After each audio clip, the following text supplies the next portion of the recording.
Hello friends, എല്ലാവർക്കും സുഖമാണോ? ഇന്ന് ഞങ്ങളുടെ ഫ്രിഡ്ജിൽ മീനൊക്കെ തീർന്നിരിക്കുവാണ്. അപ്പോഴത്തേക്ക് എൻ്റെ അമ്മ കുറച്ച് കാരൻ മീൻ മേടിച്ചുകൊണ്ട് വന്നു. ഈ മീൻ എത്രയായിരിക്കും? ഇത്രയും മീനിന് എത്ര രൂപ കൊടുത്ത് കാണും? നല്ല പച്ച കാരയാണ് കേട്ടോ. അമ്മ ഇപ്പോൾ മേടിച്ചുകൊണ്ട് തന്നെയാണ് ഫ്രഷ് മീൻ. ഞങ്ങളുടെ മീൻ വയ്ക്കുന്ന പാത്രം ഫുള്ളും കാലിയാണ്. അപ്പോൾ നമുക്കൊന്ന് കഴുകി ഫ്രിഡ്ജിലോട്ട് വയ്ക്കാം. കഴുകി മീൻസ് ഇങ്ങനെ എടുത്ത് വയ്ക്കാം, ആവശ്യത്തിന് എടുക്കും. ഈ മീനിൻ്റെ റേറ്റ് എത്രയെന്നറിയോ? 100 രൂപയ്ക്ക് കിട്ടിയ മീനാണ് കേട്ടോ. നമുക്ക് പാത്രത്തിലോട്ട് എടുത്ത് വയ്ക്കാം, എന്നിട്ട് കാണിക്കാം. നിങ്ങളുടെ അവിടെ 100 രൂപയ്ക്ക് ഇതെല്ലാം കിട്ടുമോ? മീൻ മേടിക്കണമെങ്കിൽ വിഴിഞ്ഞം കടപ്പുറത്തൊന്നും ഇഷ്ടം പോലെ കിട്ടും കേട്ടോ. നല്ല ഫ്രഷ് മീൻ, ഐസോ മായങ്ങളൊന്നും ചേർക്കാത്ത ഫ്രഷ് മീൻ കിട്ടും.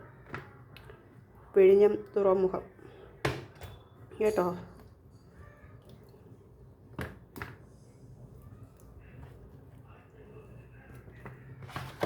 കണ്ടോ, ഇതേപോലെ ഇങ്ങനെ കഴുകി വയ്ക്കുക. അമ്മ മേടിച്ചിട്ടൊന്ന് ഫ്രഷ് വേണം. പിന്നെ എന്നാലും നമുക്കൊന്നും കൂടി ഇങ്ങനെ ഇതിൻ്റെ വയ്ക്കുമ്പോഴത്തേക്കൊന്ന് കഴുകണമല്ലോ. അതുകൊണ്ട് ഇങ്ങനെ കഴുകി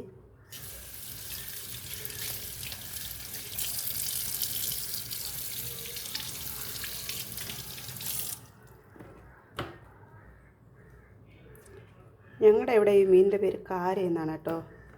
നിങ്ങളുടെ അവിടെ ഈ മീൻ എന്താ പേര് പറയുന്നത്? ആർക്കെങ്കിലും അറിയാമെങ്കിൽ ഒന്ന് കമൻറ്റ് ഇടണം കേട്ടോ. ഇങ്ങനെ എടുത്ത് വയ്ക്കുന്നു. നമുക്ക് ഇന്നത്തെ കറിക്ക് കണവ ഇട്ടിട്ടുണ്ട് കേട്ടോ. കുറച്ച് ഒരു 4 കണവ ഇട്ടിട്ടുണ്ട്. അത് പൊരിക്കാം. നമുക്കിനി ഇതിലോട്ട് എടുത്ത് വയ്ക്കുന്നത്. ഇതൊക്കെ 100 രൂപയാണ് കേട്ടോ. ഇവിടെ വന്നാൽ നിങ്ങൾക്കറിയാൻ പറ്റും എന്തുമാത്രം മീൻ കിട്ടുമെന്ന് കേട്ടോ. നമ്മുടെ ഇപ്പോൾ വിഴിഞ്ഞ പോട്ടെന്നൊക്കെ പറയത്തില്ലേ, അതാണ് കേട്ടോ സ്ഥലം.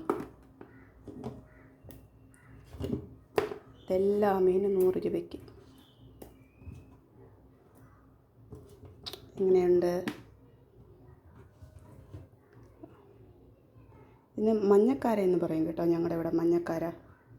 നിങ്ങളുടെ അവിടെ എന്തിനാന്ന് അറിയത്തില്ല. നമ്മുടെ ഇവിടെ മഞ്ഞക്കാര എന്ന് പറയും.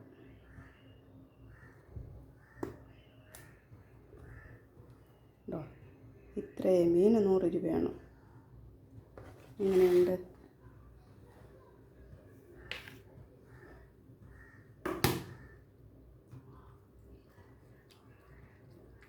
പിന്നെ ഇതാണ് കണവ ഇന്ന് ഞങ്ങൾക്ക് കിട്ടിയത്.